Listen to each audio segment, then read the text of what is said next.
Kel-Tec PF9.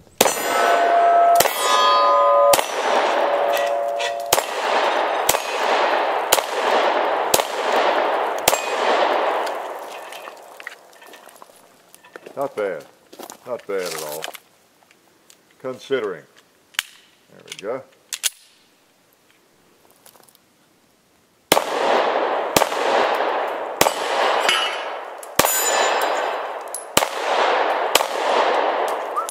Ouch. Hurts my finger. I do have some more bullets though somewhere. Alright. It's called a non-tactical reload.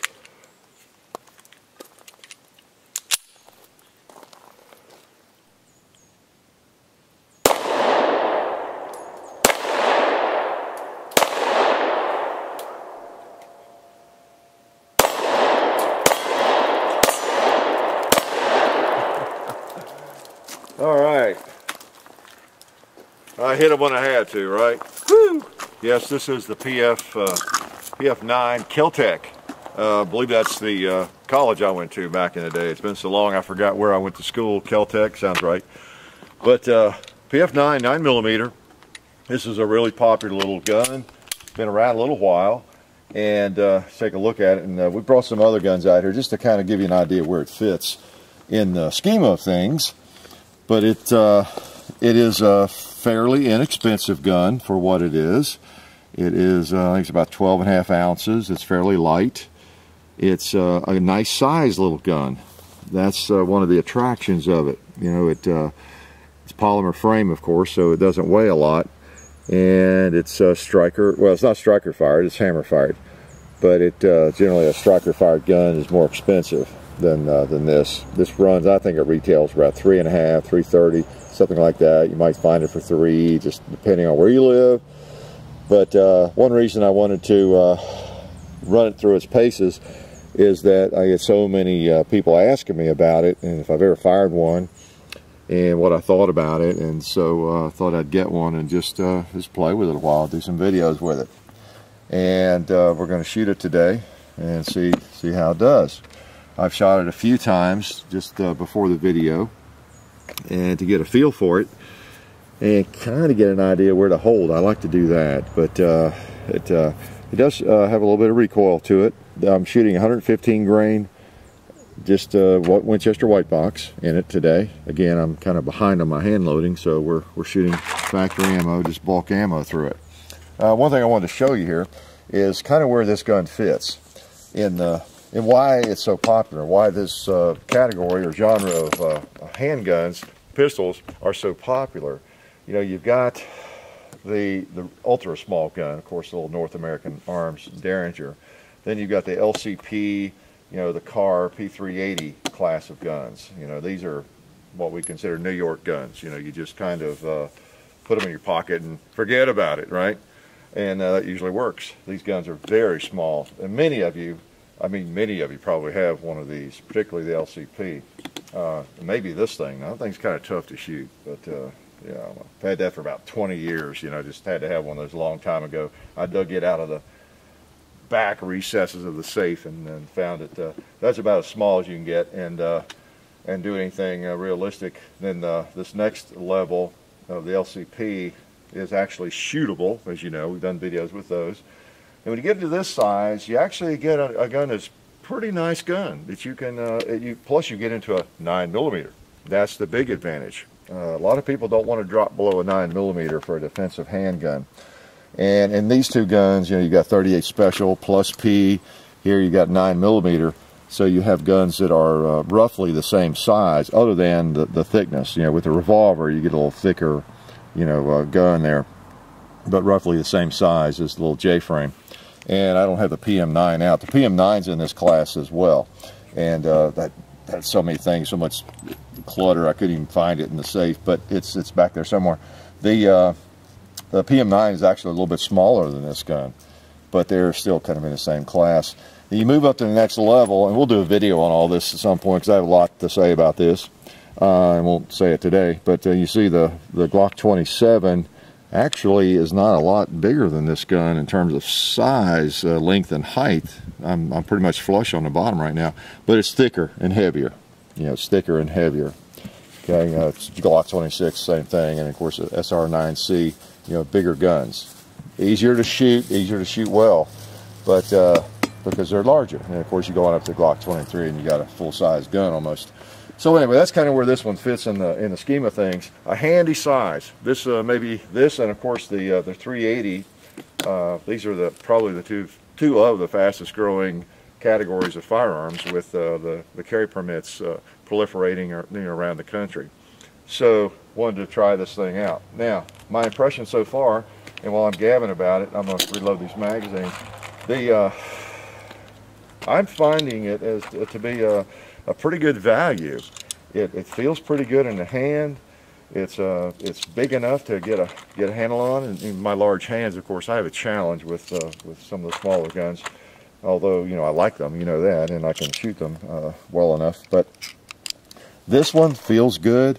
The only negative I have noticed thus far is the trigger hurts my finger. It hurts my finger a little bit. It really does.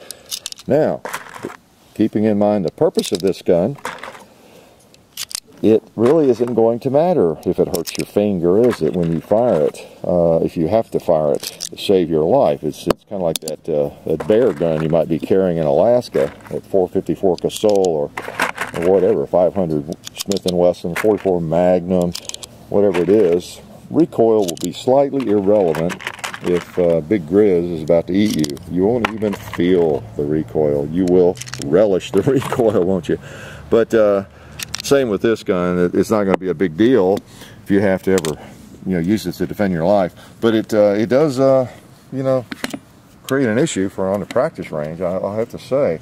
And I think a lot of it is because of my fingers and my unorthodox style. You're supposed to pull the trigger with the pad of your finger, you know, like that. And that's really hard for me with my big hands. And one thing I've noticed, the trigger comes forward very close to the front of the trigger guard. Creates a little bit of an issue for me, and it hurts my finger when I shoot it. And also, it's kind of a pinch. I'm not sure what it is, but also there's not much room there. If I get my finger through like I like to, and I come forward after I have fired it, the trigger doesn't always reset quickly. I have to really focus on getting my finger forward. So if this were my gun, it is my gun, but if this were my gun I were going to shoot a lot, and this was the gun I was dedicated to, I'd have to spend some serious time with it and get used to that, and you know, maybe modify something, I don't know, maybe modify my style a little bit. But I tell you, it's a great size and it feels pretty good and shoots fine. So I'm struggling with that little bit of pain it causes my trigger finger. Let's take a few more shots with it.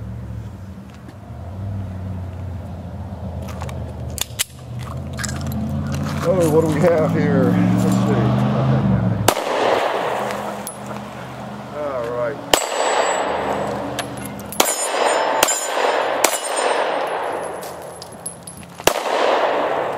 Got him.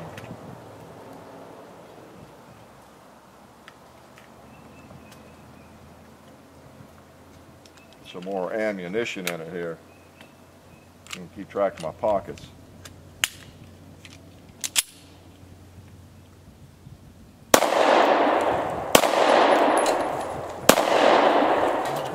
Uh-oh, we had a malfunction. I think I just hit the magazine was coming out on me. I think I just hit the mag release button is what I did there. It has not malfunctioned yet. I'll assume that was me that time.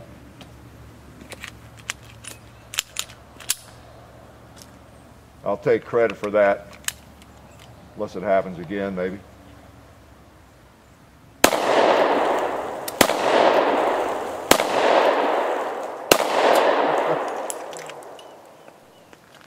Feels pretty good.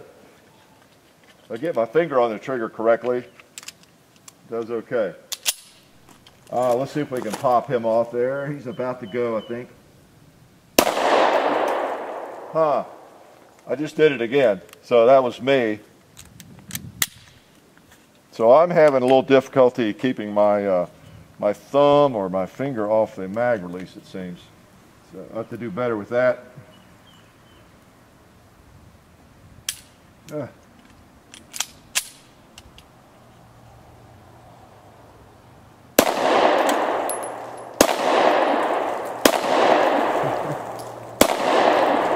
Alright, let's go on out there. Woo! A little action. Alright, as you can see, what this gun is designed for, you know, I mean, you can hit things at 10, 15, 18 yards just okay.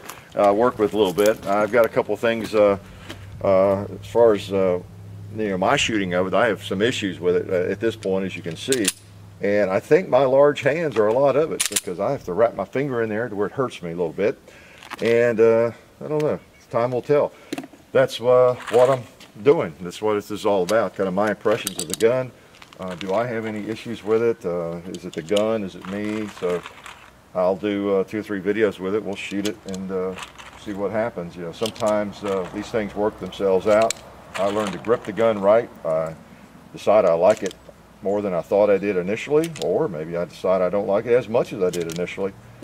So this is, as I said, it's my gun, and so I'll hang on to it a while, and we'll run it through its paces and see how it does with some maybe different ammo, some hollow points. We'll try some defensive ammo in it too at some point. When I get my hands on it right, it feels pretty good, and I would feel confident with it. I need to work out whatever I'm doing there. Now, that hadn't happened in my my old pre-video shooting, whatever you want to call it. I have fired I don't know, 3, 4, 5 magazines maybe since I got it, and that has not happened until today in the video. I'm not sure what I'm doing differently with my hold. It does, it's a light gun, and even with 9mm, it does jump. And so you might think you've got a good hold on a gun, but it, by the time you have the recoil moving the gun around in your hand, you could, actually depress the mag release button. I don't know. Okay, let's shoot a little bit more. At least the mags are kind of, one of them is a little difficult to get seated. All right. What else? Well, let's just, we have to shoot long range no matter what we have in our hands, don't we? See if I can come close to that old gong. It does have a decent set of sights, and I noticed the rear sight has a screw there where it's actually adjustable to some extent.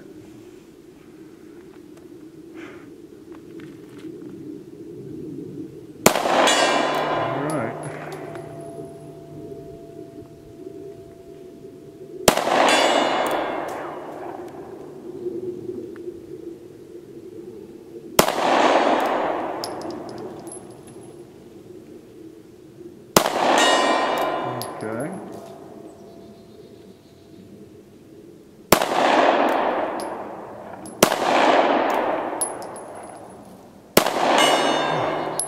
All right.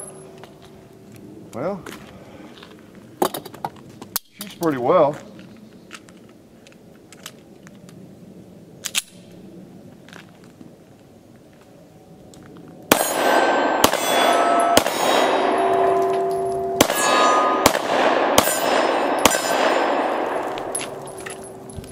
That's what it's for right there, shooting up close. When things get nasty,